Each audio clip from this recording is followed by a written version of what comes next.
எடப்பாடி, செங்கோட்டையன் இருவரின் அடுத்தடுத்த மூவ்களை பார்த்தால் சமாதானமாவதற்கு சான்ஸே இல்லை என்கிறார்கள் ரத்தத்தின் ரத்தங்கள். 2 தடவை எடப்பாடி கூட்டிய அதிமுக எம்எல்ஏக்கள் கூட்டத்தை புறக்கணித்திருக்கும் செங்கோட்டையன் அதிமுக கொறடா வேலுமணியினுடைய அனுமதி பெறாமல் தன்னிச்சையாக சபாநாயகர் அப்பாவுவை சந்தித்து கவனஈர்ப்பு தீர்மானத்தை கொடுத்திருப்பது சலசலப்பை ஏற்படுத்தியிருக்கிறது.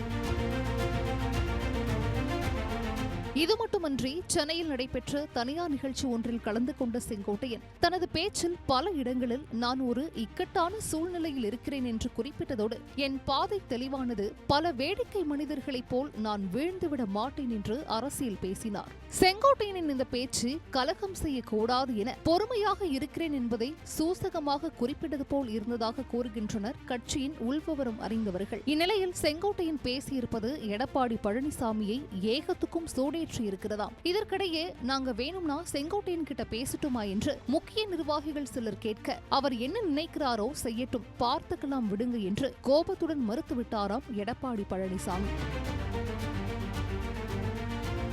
இந்த சூழலில் பாஜக லேட்டஸ்ட் வியூகம் ஒன்று அதிமுக வட்டாரத்தில் சுழன்றொடித்துக் கொண்டிருப்பதாக கூறப்படுகிறது. அதாவது அதிமுக பாஜக கூட்டணி இறுதியாக அதிகாரப்பூர்வமாக அறிவிப்பதற்குள் எடப்பாடியார் ஏடாகுடம் காட்டினார் என்றால் தமிழகத்தின் சீனியர் அரசியல் தலைவரான செங்கோட்டையனை முதல்வர் வேட்பாளராக ஏற்கவும் அவருக்காக பிரச்சாரம் செய்யவும் பாஜக முடிவு செய்துள்ளதாக தகவல் வெளியாகியுள்ளது. டெல்லி தலைமையின் இந்த முடிவுக்கு அண்ணாமலை சம்மதம் தெரிவித்திருப்பதாகவும், இப்படி அதிமுக, பாஜக, பாமக, அமமுக, ஓபிஎஸ் அணி, தேமுதிக, புதிய தமிழகம், ஐஜேகே, தமாக, ஜான் பாண்டியன், ஏசி சண்முகம் என ஒரு பிரம்மாண்டமான அணியை அமைத்து அதற்கு செங்கோட்டையனை முதல்வர் வேட்பாளராக இறக்கி திமுக கூட்டணியை வீழ்த்து வியூகம் அமைத்திருக்கிறதாம் டெல்லி தலைமை.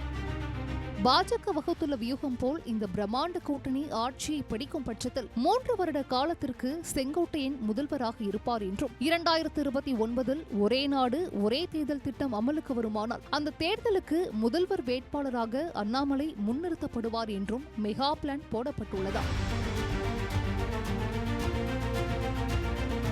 டெல்லி தலைமையின் இந்த மெகா பிளானை கேட்டு எடப்பாடியாரின் பிபி ஏகத்துக்கும் எகிரி பாஜக கூட்டணிக்கு கிரீன் சிக்னலை தாண்டி அதிகாரப்பூர்வமாக அறிவிப்பதற்கான அனைத்து வேலைகளையும் விரைவுபடுத்தவும் கட்சி நிர்வாகிகளுக்கு உத்தரவிட்டுள்ளதாக எம்ஜிஆர் மாளிகை வட்டாரங்கள் தெரிவிக்கின்றன.